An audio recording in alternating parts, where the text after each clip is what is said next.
प्रिय विद्यार्थियों, हिंदी क्लास में आपका स्वागत है। आज हम आपकी पाठ्य पुस्तक सारांश का चौथा पाठ पढ़ेंगे, गौरा, जिसकी लेखिका महादेवी वर्मा हैं। तो आइए आज हम पढ़ते हैं इस पाठ का पहला खंड। आपने घर पर इसे पढ़ा होगा। ये बहुत ही रोचक पाठ है। इसमें गौरा गाय है, उसके बारे में बताया गया है कि आज संसार में सभी जगह गाय की क्या स्थिति है। लोग गाय पूजने योग्य है, लेकिन इसका एक दुरुपयोग करते हैं। ये इस पाठ में बताया गया है। गौरा महादेवी वर्मा द्वारा रचित एक मर्मस्पर्शी संस्मरण है। यदि आपसे पूछा जाए कि ये पाठ किस विधा में लिखा गया है, तो ये पाठ संस्मरण विधा में लिखा गया है। इसमें लेखिका ने गौरा गाय के लुभावने रूप, आकार और मुग्ध करने वाले स्वभाव का चित्रण किया है। गौरा अपने मृत्यु स्वभाव के कारण लेखिका द्वारा पाले गए पशु पक्षियों से हिलमिल जाती है। अंत में गौरा की मृत्यु के मार्मिक चित्रण में लेखिका ने अपनी सारी करुणा उड़ेल दी है। गौरा की मृत्यु स्वाभाविक नहीं थी, अपितु एक षड्यंत्र थी। अंत में लेखिका का दुख व्यंग में फूट पड़ता है। हाय मेरा गौपालक देश। गौरा मेरी बहन के घर पली हुई गाय की वह संधि तक पहुंची हुई बछिया थी। वह संधि का यहाँ पर अर्थ है बचपन और युवा अवस्था के बीच की आयु, किशोरावस्था। तो गौरा मेरी बहन के यानी कि महादेवी वर्मा के की बहन के घर पली हुई गाय की वह संधि तक पहुंची हुई यानी कि किशोरावस्था तक पहुंची हुई बछिया थी। उसे बहुत स्नेह और दुलार से पाला गया था और उस गौरा गाय को उसकी बहन के यहाँ बड़े स्नेह और दुलार से पाला गया था। बहन ने एक दिन कहा, तुम इतने पशु पक्षी पाला करती हो, एक गाय क्यों नहीं पाल लेती जिसका कुछ उपयोग हो। वास्तव में मेरी छोटी बहन श्यामा बुद्धि में मुझसे बड़ी है। यदि आपसे पूछा जाए कि महादेवी वर्मा की छोटी बहन का नाम क्या है, तो आप क्या उत्तर देंगे? श्यामा। बुद्धि में मुझसे बड़ी थी। यदि वह आत्मविश्वास के साथ कुछ कहती है तो उसका विचार सुनने वाले को तत्काल प्रभावित करता है। उस दिन उसके उपयोगितावादी भाषण ने मुझे इतना अधिक प्रभावित किया कि तत्काल उस सुझाव का कार्यान्वयन आवश्यक हो गया। वैसे खाद्य की किसी समस्या के समाधान के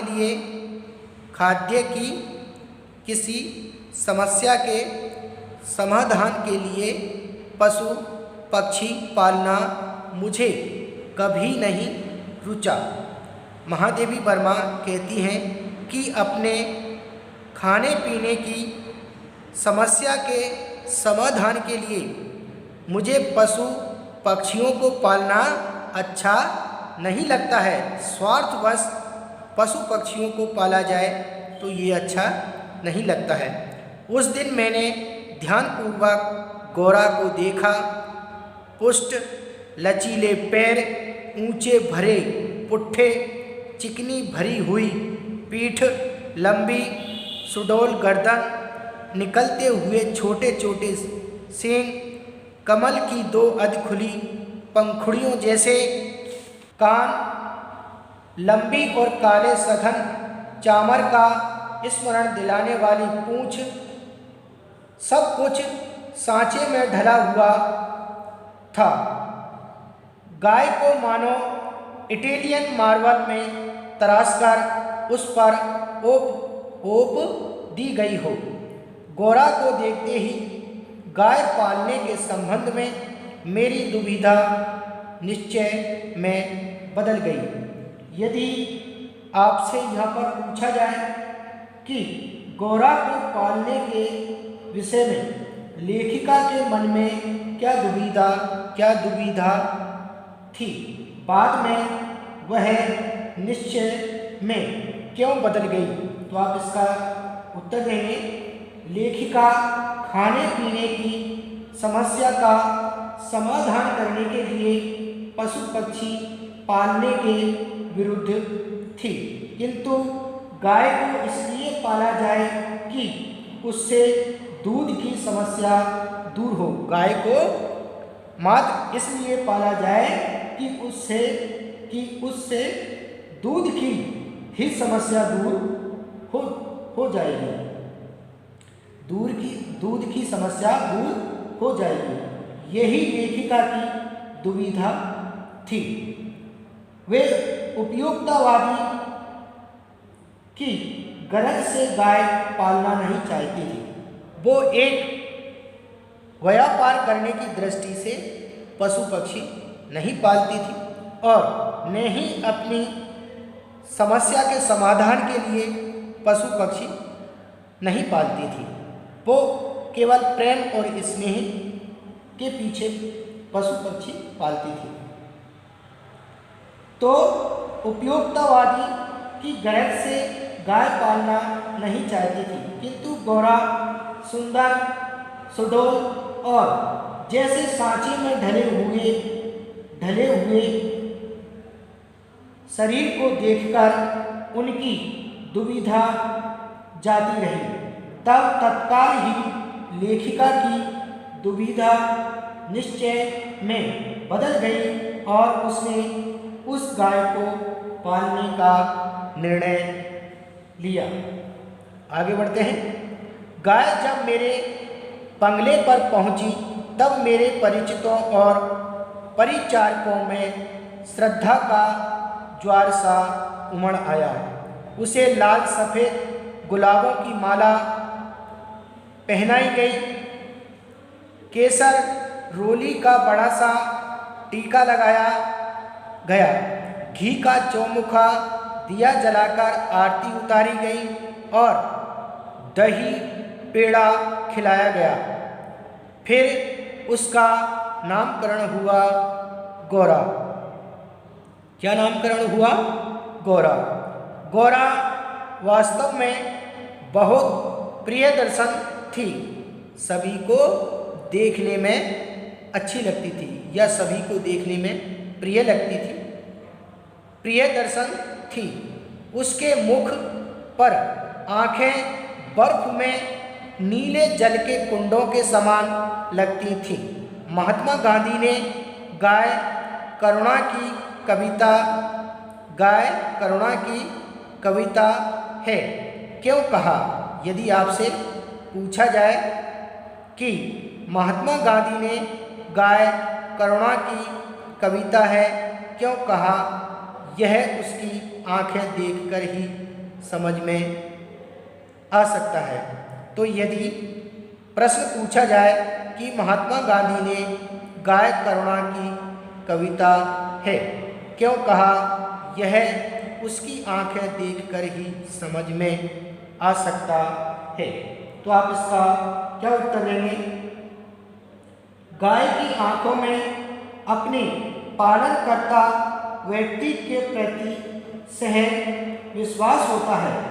यद्यपि आजकल गायों को मारकर उनके मांस का व्यापार किया जाता है, इसके उपरांत भी उसकी आंखों में ऐसे हत्यारे मनुष्यों के प्रति भी आतंक या भय नहीं रहता, विस्मय भी नहीं कि अरे तुम तो मेरे पालक हो और अब तुम ही मेरी हत्या कर रहे हो। इस कथन का भाव यह है कि जो गाय मनुष्य जाति पर इतना विश्वास करती है तो बदले में मनुष्य को भी गौ हत्या बंद करनी चाहिए।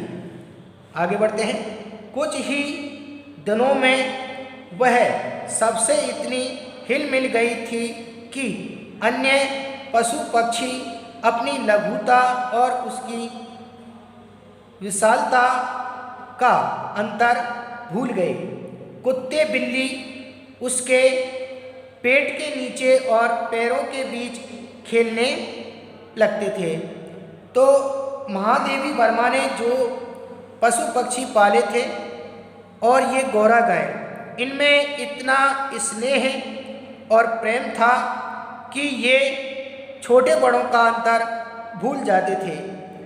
छोटे पशु पक्षी ये नहीं जानते थे कि ये गाय आकार में बड़ी है, हम इसके पैर के नीचे आ जाएंगे या ये हमें दबा देगी तो हमारा अंत हो जाएगा। ऐसा नहीं सोचते थे, वो एक दूसरे से स्नेहपूर्वक रहते थे। कुत्ते बिल्ली उसके पेट के नीचे और पैरों के बीच खेलने लगे। पक्षी उसकी पीठ और माथे पर बैठकर उसके कान खुजलाने लगे। वह भी स्थिर खड़ी रहकर और आंखें मूंदकर मानो उसके संपर्क सुख की अनुभूति में खो जाती थी।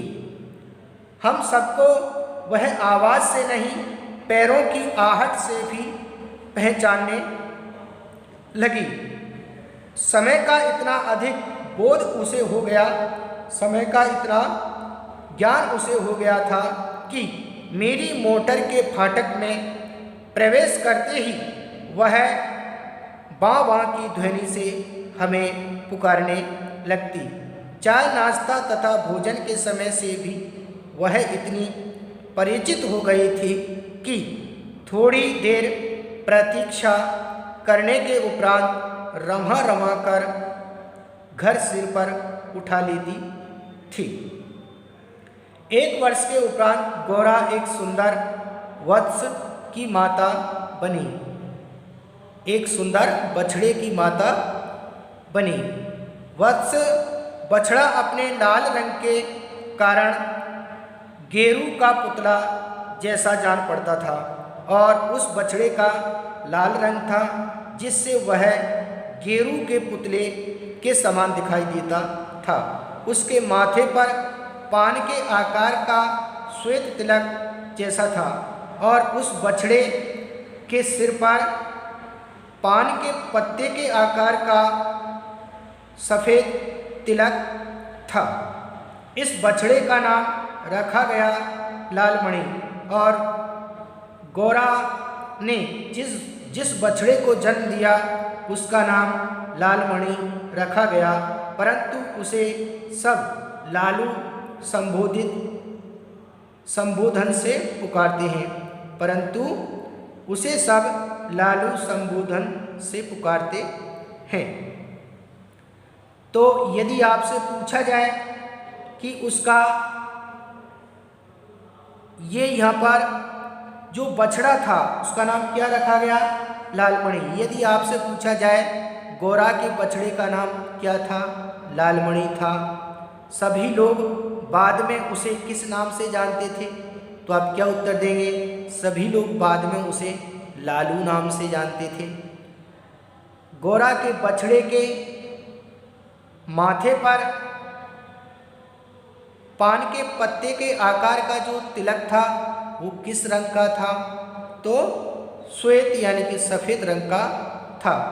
इस तरीके से आज हमने इस पाठ का विस्तार पूर्वक विधिवत रूप से अध्ययन कर लिया है।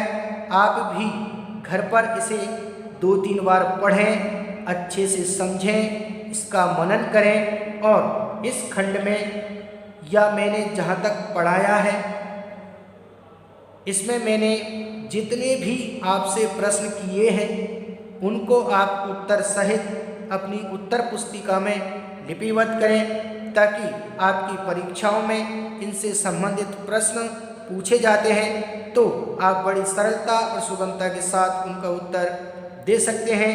आज के लिए इतना ही, शेष कल पढ़ेंगे। Thank you.